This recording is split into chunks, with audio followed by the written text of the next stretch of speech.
सीताराम सीताराम सीताराम। श्रीमद् भागवत गीता के 8वें अध्याय का महात्म्य मैं कहने जा रहा हूँ। तो महाराज जी ने 8वें अध्याय का सारांश बताया है, वो पहले बोल रहा हूँ।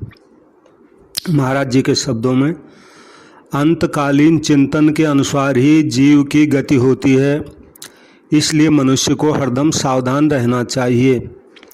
अंत समय में शरीर छूटते समय मनुष्य जिस वस्तु, व्यक्ति आदि का चिंतन करता है, उसी के अनुसार उसको आगे का शरीर मिलता है। जो अंत समय में भगवान का चिंतन करता हुआ शरीर छोड़ता है, वह भगवान को ही प्राप्त होता है, उसका फिर जन्म मरण नहीं होता। अतः मनुष्य को सब समय में, सभी अवस्थाओं में और शास्त्र विहित सब काम करते हुए भगवान को याद रखना चाहिए, जिससे अंत समय में भगवान ही याद आए। इसलिए पहले अभ्यास रहे। जीवन भर राग पूर्वक जो कुछ किया जाता है, प्रायः वही अंत समय में याद आता है।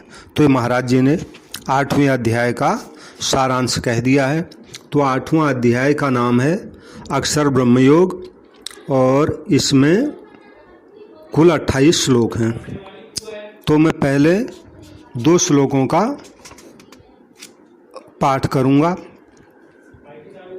अर्जुनवाच किं तद्ब्रह्म किमध्यात्मं किं कर्म पुरुषोत्तम अधिभूतं च किं प्रोक्तम अधिदेवं किमुच्यते अधियज्ञः कथं कोत्र देहेऽस्मिन् मधुसूदन प्रयाण काले च कथं ज्ञेयोऽसि नियतात्मभिः।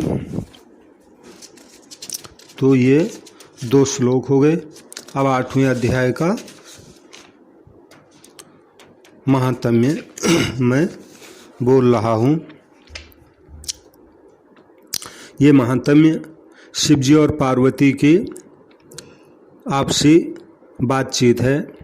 तो भगवान शिव पार्वती जी को कहते हैं कि देवी, अब मैं आपको 8वें श्रीमद् भगवद गीता के 8वें अध्याय का महात्म्य कहता हूँ।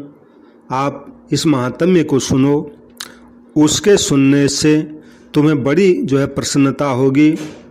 लक्ष्मी जी के पूछने पर भगवान विष्णु ने उन्हें इस प्रकार 8वें अध्याय का महात्म्य बतलाया। तो भगवान शिव जी बोले, पार्वती, दक्षिण दिशा में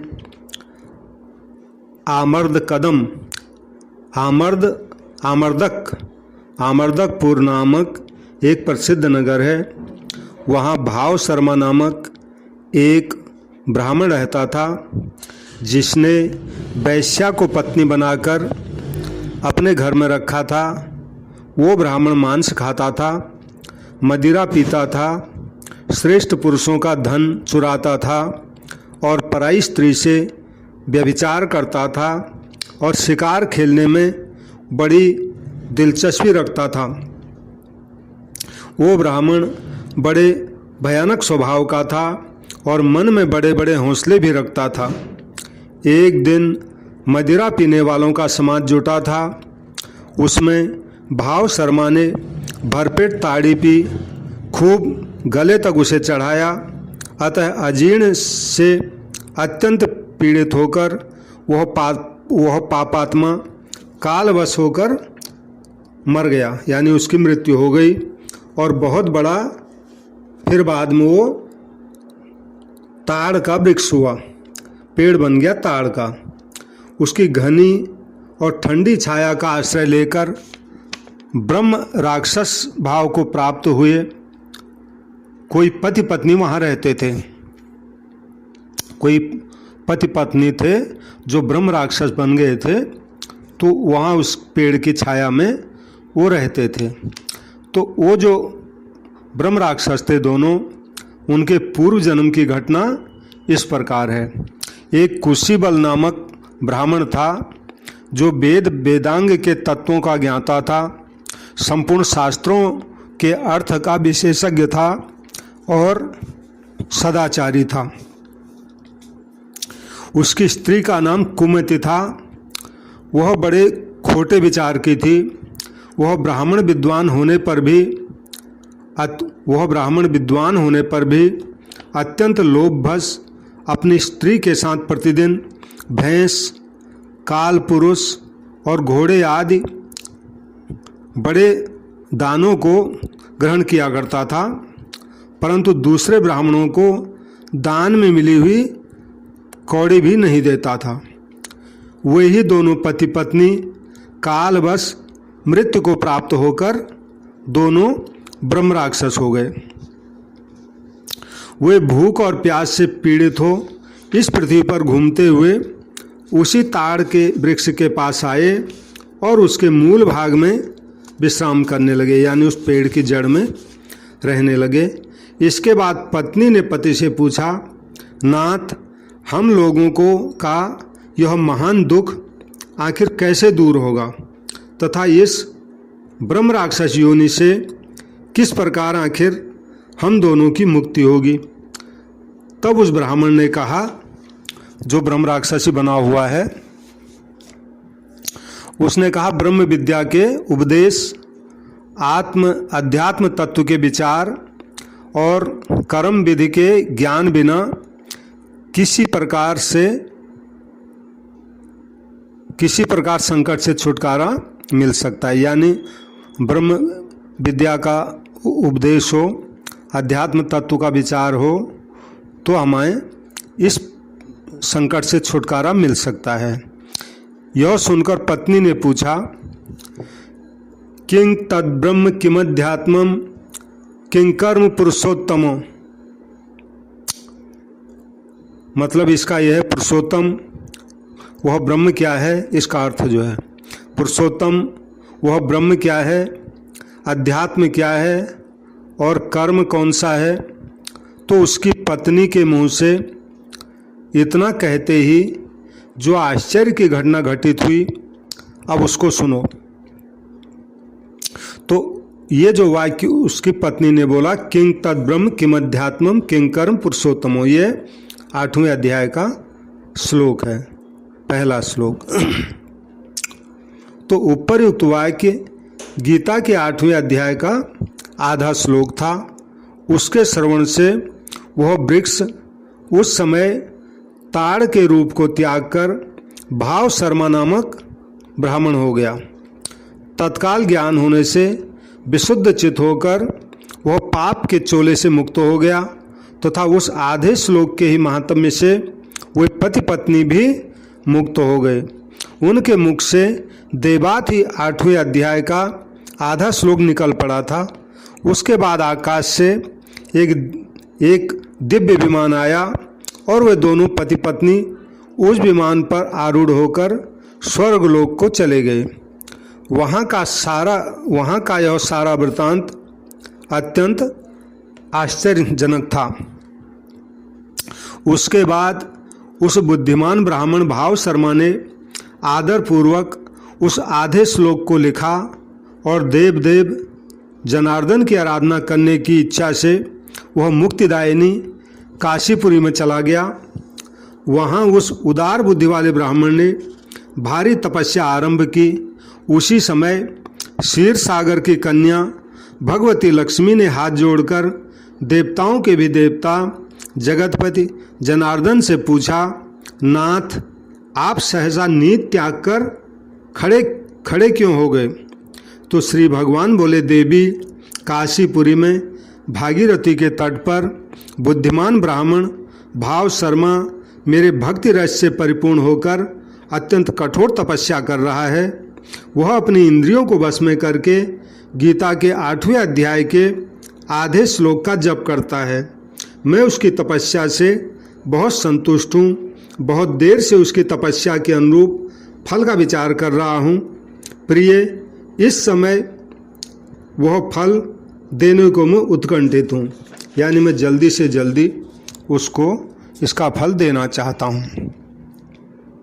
तो पार्वती जी ने पूछा शिव जी से, भगवान श्री हरि सदा प्रसन्न होने पर जिसके लिए चिंतित हो उठे थे, उस भगवत भक्त भाव शर्मा ने कौन सा फल फिर प्राप्त किया? यानी भगवान विष्णु ने उसको फिर उस तपस्या का कौन सा फल दिया? तो महादेव जी बोले, देवी द्विज श्रेष्ठ भाव शर्मा प्रसन्न हुए और भगवान विष्णु के प्रसाद को पाकर आत्यंतिक सुख मोक्ष को प्राप्त हुआ तथा उसके अन्य वंशज भी जो नरक यातना में पड़े थे, उसके शुद्ध कर्म से भगवत धाम को प्राप्त हुए। पार्वती, यह 8वें अध्याय का महात्म्य थोड़े में ही तुम्हें बताया है, इस पर सदा विचार करते रहना चाहिए। इस पर सदा विचार करते रहना चाहिए। सीताराम। तो श्रीमद् भगवद गीता के 8वें अध्याय के 2 श्लोक आखिरी के मैं बोल रहा हूँ। श्री भगवान वाच नैते श्रुति पार्थ जानन योगी मुह्यति कश्चन तस्मात् सर्वेषु कालेषु योग युक्तो भवार्जुनो वेदेषु यज्ञेषु तपस्सु चैव दानेषु यत् पुण्यफलं प्रदिष्टम् अत्तेति तत्सर्वमिदं विदित्वा योगी परं स्थानमुपैति चाद्यम्। सीताराम। सीताराम सीताराम। एक दोहा है भक्त नारायण स्वामी का, कोऊ नहीं अपनो सगो बिन राधा गोपाल नारायण तू वृथा मति परे जगत के जाल। तो नारायण स्वामी कहते हैं कि अरे नारायण, चाहे वो अपने को कहें चाहे हम संसार के लोगों को कहें कि यहाँ भगवान के सिवाय कोई भी अपना सगा नहीं है, तू बेकार में ये जगत के जाल में मत फंस, मत फंस। एक जो है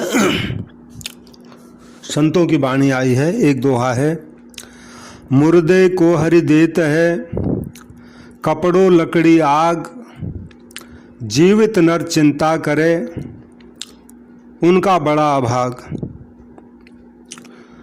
ध्यान नहीं धीणो नहीं, धान नहीं धीणो नहीं, नहीं रुपयो एक, जीवन बैठे रामदास आन मिले सब थोक।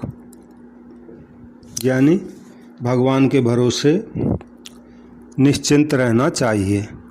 इन दोनों ही दोहों का उदाहरण सहित ये मतलब हुआ कि भगवान के भरोसे हमें बेफिक्र निश्चिंत रहना चाहिए। चिंता दीन दयाल को मोमन सदा आनंद, जायो सो प्रतिपालसी रामदास गोविंद। जिसने पैदा किया है वो पालेगा, हमें उसको याद करना चाहिए, ये इसका मतलब है राम। सबसे मेरी प्रार्थना है आप इस चैनल को सब्सक्राइब करें और कथा पसंद आती हो तो लाइक करें और इन कथाओं का लोगों में विस्तार हो, लोगों की भावना भगवान के प्रति, भक्तों के प्रति हो, तो इन कथाओं को शेयर करें। और आपको कोई कमेंट में कहना है तो कमेंट में जाके लिख दें। सीताराम सीताराम सीताराम।